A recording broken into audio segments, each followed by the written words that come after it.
தென் மாவட்டங்களின் சட்டம் ஒழுங்கு, பாதுகாப்பு, குற்றத்தடுப்பு நடவடிக்கைகள் குறித்து காவல் அதிகாரிகளுடன் மதுரையில் டிஜிபி சங்கர் ஜிவால் ஆலோசனை மேற்கொண்டிருக்கிறார். இது தொடர்பான கூடுதல் விவரங்களோடு இணைகிறார் எமது செய்தியாளர் ராஜ்குமார். வணக்கம் ராஜ்குமார், உங்களிடம் இருக்கும் தகவல்களை சொல்லுங்க.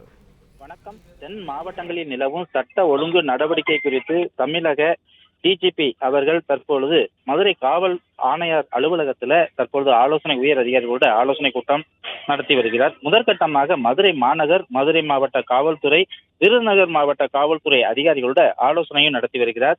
போக்சோ, பெண்கள் மீதான வன்கொடுமை போன்றவற்றை தடுக்க தீவிரமாக கண்காணித்து தடுக்க வேண்டும். சைபர் கிரைம் குற்றங்கள், போதை வஸ்துகள் விற்பனையை தடுப்பது உள்ளிட்டவையும் காவல்துறையினர் தீவிரமாக கவனம் செலுத்த வேண்டும். அதே போல பொதுமக்கள் காவல்துறையின் நட்புணர்வை பேணி காக்க வேண்டும் என அறிவுரையும் வழங்கினார். மதுரை சரகத்திற்கு உட்பட்ட மதுரை மாநகர், மாவட்ட, விருதுநகர் மாவட்ட காவல்துறை அதிகாரிகளுடன் அவர்களோடு அந்த மன அழுத்தம் போக்குவது குறித்த சட்ட ஒழுங்கு மற்றும் குற்ற சம்பவங்கள் கட்டுப்படுத்துவது தொடர்பாகவும் மதுரை மாநகர காவல் ஆணையர் அலுவலகத்துல இந்த ஆலோசனை கூட்டமானது நடைபெற்றது.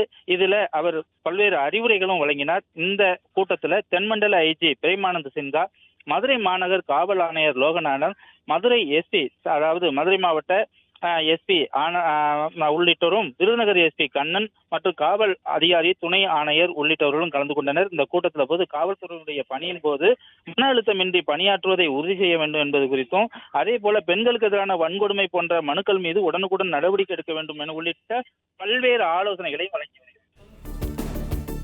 நன்றி ராஜ்குமார், உங்க தகவல்களுக்கு.